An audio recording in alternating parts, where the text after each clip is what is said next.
열왕기하 8장 1절에서 6절까지 제가 봉독해드립니다. 엘리사가 이전에 아들을 다시 살려준 여인에게 이르되 너는 일어나서 네 가족과 함께 거주할 만한 곳으로 가서 거주하라. 여호와께서 기근을 부르셨으니 그대로 이 땅에 7년 동안 임하리라 하니 여인이 일어나서 하나님의 사람의 말대로 행하여 그의 가족과 함께 가서 블레셋 사람들의 땅에서 7년을 우거하다가 7년이 다음에 여인이 블레셋 사람들의 땅에서 돌아와 자기 집과 전투를 위하여 호소하리 하여 왕에게 나아갔더라. 그때 왕이 하나님의 사람의 사환 게하시와 서로 말하여 이르되 너는 엘리사가 행한 모든 큰 일을 내게 설명하라 하니 게하시가 곧 엘리사가 죽은 자를 다시 살린 일을 왕에게 이야기할 때 그 다시 살린 아이의 어머니가 자기 집과 전투를 위하여 왕에게 호소하는지라 게하시가 이르되 내 주 왕이여 이는 그 여인이요 저는 그의 아들이니 곧 엘리사가 다시 살린 자니이다 하니라. 왕이 그 여인에게 물으매 여인이 설명한지라. 왕이 그를 위하여 한 관리를 임명하여 이르되 이 여인에게 속한 모든 것과 이 땅에서 떠날 때부터 이제까지 그의 밭의 소출을 다 돌려주라 하였더라. 아멘. 엘리사의 사역이 이제 8장까지 계속해서 나타나고 있는 것을 볼 수가 있습니다. 그래서 보면은 순한 여인의 재산권을 회복해주는 장면이 6절까지, 또 하사엘에 대한 예언, 아람 나라 왕에 대한 예언이 15절까지, 또 요람과 아시아 왕의 사역들을 16절부터 19절까지 또 말씀하고 있습니다. 1절부터 6절까지는 수냄 여인의 재산권 회복에 대한 말씀이다 하는 것입니다. 보니까 여호와께서 기근을 부르셨다. 이 땅에 7년 동안 임했다. 7년 동안. 그래서 엘리사가 이전에 아들을 다시 살려준 여인에게 이르되 너는 일어나서 네 가족과 함께 거주할 만한 곳으로 가서 거주하라. 엘리멜렉하고 달라요. 나오미의 가족하고 다릅니다. 그 사람들은 믿음의 땅을 떠나갔잖아요. 지금 수냄 여인은 하나님의 사람의 지시에 의해서 움직이고 또 다시 오고. 그러니까 이 사람은 계속해서 순종하면서 하나님 앞에 엘리사의 특별한 관리를 받고 있어요. 왜 그럴까요? 엘리사에게 너무너무 잘했어요. 수냄 여인 얘기하는 거예요. 수냄 여인. 그래서 2절에 보니까 여인이 일어나서 하나님의 사람의 말대로 행하여 그의 가족과 함께 가서 블레셋 사람들의 땅에서 7년을 우거했다. 7년 가뭄이라고 하는 것이 얼마나 힘들었겠어요. 7년. 만약에 세계에 2년만 기근이 와도 흉년이 와도 답을 못 찾을 거예요. 한국 땅에도 만약에 1년만 흉년이 와가지고 도저히 쌀이 더 이상 나오지 않고 재고가 다 바닥났습니다 하면 그때부터는 전신이 나타날 거예요. 그죠? 우리가 2천만 성, 뭐 1,000만 성을 앞서가고 쌀이 남아 들어간다 했는데 갑자기 1년 동안 한 털도 제대로 거두지 못했다 그러면 벌써 상황이 달라집니다. 근데 7년이에요. 7년 기근이 찾아옵니다. 그래서 7년이 다음에 여인이 블레셋 사람들의 땅에서 돌아와 자기 집과 전투를 위하여 호소하려 하여 왕에게 나아갔더라. 써 있어요. 그러니까 성경을 보면서 항상 우리가 어떤 것을 생각해야 되냐면요. 기근이라든가 이런 것이 다 누구와 연결되어 있느냐면 하나님과 연결되어 있어요.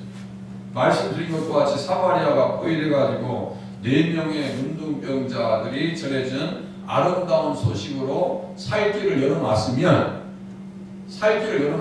왕으로부터 해가지고 신하들까지 그야말로 니느웨 성에 있는 사람들과 같이 뭐 베옷을 입고 찢으면서 회개했어야 될 것 같잖아요. 하나님 앞에 잘못했습니다. 우리가 잘못 살았습니다 하면 그래서 어떻게 했어야 될 것인데 그러지 않아요. 그렇지 않은 이유 그것에 대한 확증이 뭐예요? 7년 동안 누가요? 여호와께서 기근을 부르셨다라고 1절에 써 있어요. 여호와께서 기근을 부르셨다. 그러니까 모든 것이 누구에게 맞춰져 있는 거예요? 하나님께서 다 주관하시는 거예요. 주님께서 7년을 기근을 들이셨다는 것은 이스라엘 백성들이 잘 살지 않았다라고 하는 것에 대한 증명입니다. 하나님의 뜻대로 살지 않았어요. 하나님의 뜻대로 살면 아무런 문제가 없어요. 너희가 내 규례와 계명을 준행하면 내가 너희에게 철저한 비를 내려줄 것이다. 너희가 내 규례와 계명을 준행하면 하나님의 계명과 예수님의 계명과 뜻대로 살면 내가 너희에게 저 여호와께서 기근을 부르셨으니, 그러니까 하나님의 손에 달려있다니까. 이렇게 이스라엘 백성들이 깨닫지 않냐고, 돌아오지 않냐고, 하나님의 말씀에 순종하지 않았다라고 하는 것이 지금 기근으로 나타나고 있는 것이라니까요. 이런 부분들을 잘 눈여겨보면서 야, 하나님의 뜻대로 살아야지 잘 사는 거지, 하나님의 뜻이 없고 하나님의 뜻대로 살지 않으면서 잘 살아가면서 되게 불안한 거예요. 그게 되게요. 잘 먹고 잘 살다가 저희 부자와 나사의 이야기처럼 문교에 떨어지고 불꽃 가운데 고민하면 이게 무슨 의미가 있어요? 아무런 의미가 없어요. 그거예요. 그게 더 불안한 거예요. 하나님의 뜻을 버리고 사는데도 잘 되고 있다. 이게 더 불안한 것이라니까요. 한꺼번에서 몰아쳐서 얻어맞든가 한 그러면 지옥에 떨어진다는 것을 알아야지. 가장 무서운 것은 하나님께서 버리셔서 네 마음대로 하세요. 마음대로. 이게 무서운 거예요. 이게 무서운 거야.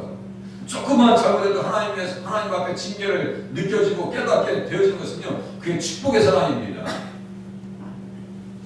너희가 내 규례와 계명을 준행하면 내가 너희에게 철 따라 비를 주리니 철을 따라 비를 주겠다. 땅은 그 산물을 내고 밭의 나무는 열매를 맺을 것이다. 이게 하나님의 뜻입니다. 그러니까 가나안 땅에 와서 젖과 꿀이 흐르는 땅을 선물로 받았으면, 믿음을 선물로 받았으면 신앙생활을 잘 해야 되잖아요. 그러지 못한다고 이스라엘 백성들. 너희의 타작한 포도 딸 때까지 미치며 너희 포도 따는 것은 파종할 때까지 미치리니 너희가 음식을 배불리 먹고 너희 땅에서 안전하게 거주할 것이다. 하나님의 말씀만 지키면 너희에게 준 그 선물 받은 그 땅에서 예수님을 기다리면서 자 복된 역사를 경험할, 하늘나라를 경험할 것이라는 얘기죠. 원수들을 내가 쫓아내 주겠다. 그리고 그들이 너희 앞에서 칼에 엎드려질 것이다. 그러니까 걱정하지 말고 하나님의 말씀에 뜻대로만 살아. 그리고 절기를 지키면 너희 땅을 하나님께서 지켜주시겠다고 말씀하셨어요. 절기대로만 살면 돼. 성서를 지키면서 하나님의 계명을 따라서 안식을 지키면, 하나님과의 관계가 회복되어지면요, 모든 것이 정상적인 관계로 회복이 됩니다. 호세아도 똑같아요. 호세아가 외칠 때도 이스라엘 백성들이 말을 안 들었다 했죠. 호세아, 이사야, 미가, 아모스는 동시대 사람들입니다. 완전히 그냥 다 죄 가운데 있었던 시대예요. 그런데도 불구하고 하나님께서는 호세아에게 어떻게 말씀하시느냐? 그날에 네가 나를 내 남편이라 일컬을 것이다. 그날에 네가 나를 내 남편이라 일컬을 것이다 라고 말씀하셔요. 이것은 최상의 관계입니다. 하나님과의 최상의 관계. 우리는 예수님을 남편으로 섬겨야 됩니다. 그렇게 되면 그날에 내가 응답하리라. 나는 하늘에 응답하고 하늘은 땅에 응답하고 땅은 곡식과 포도주와 기름에 응답하고 또 이것들은 이스라엘에 응답할 것이다. 그러니까요, 하나님과의 최상의 관계 가운데 들어가면 하늘은 땅에, 땅은 곡식과 포도주에, 곡식과 포도주는 이스라엘 백성들에게 응답할 것이다. 지금 응답이 잘 안 되고 있잖아요. 지금 어디가 막혀있죠? 막혀있어요. 하나님과의 관계에서 막혀있다니까요. 성경을 보면서 이런 부분들을 잘 눈여겨보셔야 됩니다. 막혀있으면 어떻게 되느냐? 하나님과의 관계가 다 불통이 되고 기도도 안 하고 말씀 앞에 순종하지도 않아요. 이 막혀있는 거예요. 막혀있어요. 그러면 어떻게 되느냐?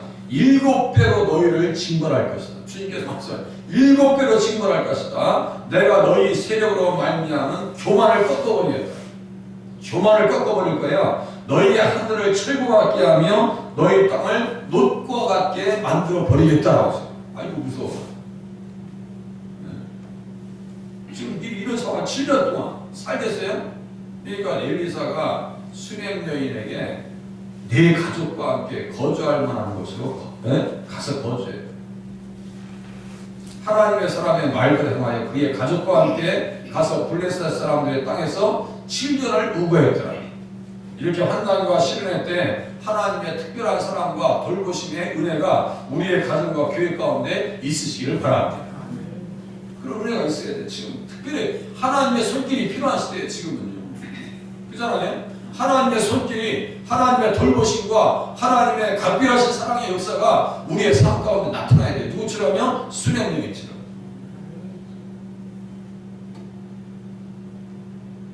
수명여인의 아들이 살아났잖아요. 엘리야가 사르밧 구하고의 아들을 살려냈잖아요. 그 살려내는 것을 통해서 히브리서 11장 33절에 보니까 그들은 믿음으로 써있어요. 이 사람들은 그러니까 믿음의 주요 온전하게 하시는 이 예수 그리스도를 바라보라라고 히브리서 12장에 말씀하고 있잖아요. 그러니까 믿음이 있었다는 것은 그 안에 누구에 대한 인식이 있었다는 거예요? 예수 그리스도에 대한 인식이 있었다라고 하는 사실을 깨달으면 맞습니다. 그들은 믿음으로 여자들은 자기의 죽은 자들을 부활로 받아들이기도 하며 라고 했던 그 여자들의 당사자가 지금 수명 여인이고 엘리사가 블레셋 땅에 잠깐 머물러라고 했던 그 여인이고 사르밧 가문입니다. 자기의 죽은 자들을 부활로 받아들였다. 그러니까 그들의 믿음 속에서는 어떤 믿음이 있었던 거예요? 십자가 부활뿐이 아니라 부활신앙이 있었다는 거예요. 예수 그리스도에 대한 부활신앙이 있었다는 얘기예요. 그러니까 자녀가 살아나죠. 구약에는 성경을 이야기할 때 디모데후서 3장 15절에 또 어려서부터 성경을 알았나니 사도 바울이 디모데에게 얘기합니다. 또 어려서부터 성경을 알았나니 성경은 누구니 너로 하여금 그리스도 예수 안에 있는 믿음으로 말미암아 구원에 이르는 지혜가 있게 하느니라. 구약 성경을 얘기하는 겁니다. 아직 신약 성경이 있지 않을 때예요. 디모데에게 얘기할 때 성경은 할 때 그 성경 구약 성경을 얘기하는 거예요. 구약 성경은 너로 하여금 그리스도 예수 안에 있는 믿음. 그러니까 수명여인과 엘리사는 누구 안에 있는 믿음이에요? 예수 그리스도 안에 있는 믿음이었다는 거예요. 맞아요, 틀려요? 아브라함의 믿음은 예수 그리스도 안에 있는 믿음이라니까요. 그 믿음의 중심에 뭐가 있어요? 부활신앙이 있었다는 거예요. 그 신앙이 너무나 아름다워서 이제 그때에 살펴보세요. 이제 호소하려고 왕에게 가요. 그때에 때 맞춰서 아주 정확하게 때를 맞춰서 하나님께서 그렇게 입두부에 이렇게 사용하시더라. 이거 그때에 나오미와 룻이 돌아올 그때에 하나님께서 베들레헴에 뭘 주셨어요? 양식을 주셨고 맥주제를 주셨어요. 그죠? 그때에 하나님의 때를 맞추고 하나님 앞에 맞춰 살면 때를 따라서 하나님께서 복을 주십니다. 때를 따라서 그때에 왕이 하나님의 사람의 사환 게하시와 서로 말하려 이르되 너는 엘리사가 행한 모든 큰 일을 내게 설명하라 하니 게하시가 곧 엘리사가 죽은 자를 다시 살린 일을 왕에게 이야기할 때에 그때에 이야기할 때에 그 다시 살린 아이의 어머니가 자기 집과 전투를 위해서 왕에게 호소하는지라. 지금 요호람 왕도 말이죠. 그 못된 왕이거든요. 세상에 못된 왕이요. 그런데도 불구하고 지금 게하시가 간증하는 걸 듣고 은혜를 받았을까 안 받았을까요? 좀 뭐죠? 그 마음에 감동이 있었을 거 아니에요. 그래? 죽은 자가 살아났어? 그 아합왕의 아들 그 못된 아하시아는 죽어나갔고 요호람이 지금 남아있는 거예요. 요호람 그 못된 왕도 엘리사가 이야기한 것을 들으니까 말이죠. 마음속에 어떤가 뭐가 느껴지는 게 있어요. 근데 그때 말이죠. 해필이면 수명 여인이 지금 들어오고 있는 거예요. 그때에 이야기할 그때에 그 다시 살린 아이의 어머니가 자기 집과 전투를 위하여 왕에게 호소한지라. 미리 다 작업해놨다니까. 누가요? 게하시. 다 작업해놨어요. 말로. 게하시가 이르되 내 주왕이여 이는 그 여인이요 저는 그의 아들입니다. 그의 아들, 이게 그 아들이에요. 깜짝 그래? 너가 그 사람이야? 당신이 그 여인이요? 야 대단하네. 나도 못하는 일 어떻게 당신이 그렇게 큰 일을 할 수 있어? 왕도 말이죠. 왕이 그 여인에게 물으매 여인이 설명한지라 여차 왕이 그를 위하여 한 관리를 임명하여. 그러니까 이 사람이 감동이 되니까 말이죠. 관리를 임명해서 어떻게 하냐면요. 이르되 이 여인에게 속한 모든 것과 이 땅에서 떠날 때부터 이제까지 그의 밭의 소출을 다 돌려주라 하였더라. 더 받았죠. 수행 여인처럼 하나님 앞에 헌신하고 하나님의 사람을 섬기고 하나님의 영광을 위해서 예수 그리스도를 바라보면서 헌신한 사람들을 하나님께서 이렇게 챙겨주시더라 이거예요.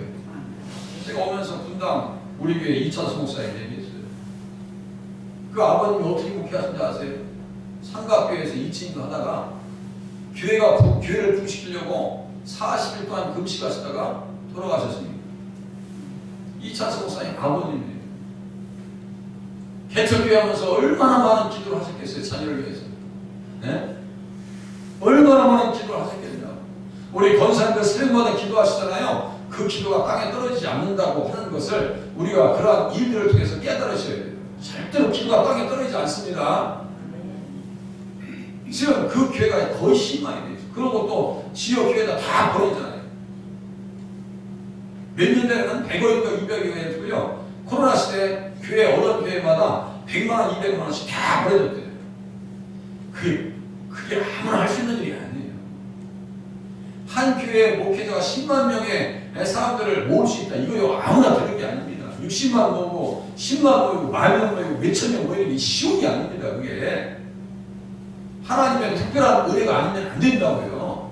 그 엄청난 역사의 배후 가운데 심은 것이 있더라고요. 뭐요? 피와 살을 드리면서 하나님 앞에 기도한 결과 자녀의 목회가 그렇게 열리더라 이거예요. 청소년 그 수련회 집회할 때 앞에서 인도하시는 분이 얘기하시죠. 아니 교회에서 이렇게 보면요, 아니 분명히 저 자매나 이렇게 비교해보면 학벌이나 집안이나 비교가 안 되는데도 불구하고 아니 못된 못 배운 사람이 더 잘된다. 이상하게 사람 잘된다 이거 여기서 가만히 그래서 왜 그런가 했더니 그 부모님 때에서 하나님 앞에 심은 것이 많더라고요. 하나님 앞에 심은 것이.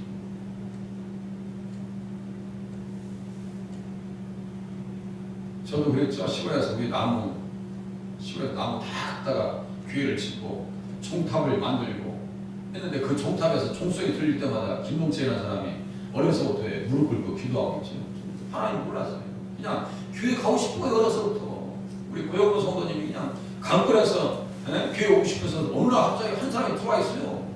어떻게 오시냐 했더니 너무 교회 가고 싶어서요. 오셨대. 우리 고영도 성도님. 저도 어려서부터 그래요. 교회에서 종소리가 나오면 그렇게 교회를 가고 싶은 거예요. 그렇게. 그래서 부름받는 것 같은 것도 있어요. 심은 거요. 절대로 다른 데 가지 않습니다. 수냄 여인이 섬긴 거 다른 데 가지 않습니다. 다 자기가 찾았습니다. 우리가 하나님 나라 가면 우리가 하나님 앞에 심은 거 다 다시 되도록 찾을 줄로 믿으시면서 신앙생활 하실 수 있기를 바랍니다. 기도하시겠습니다.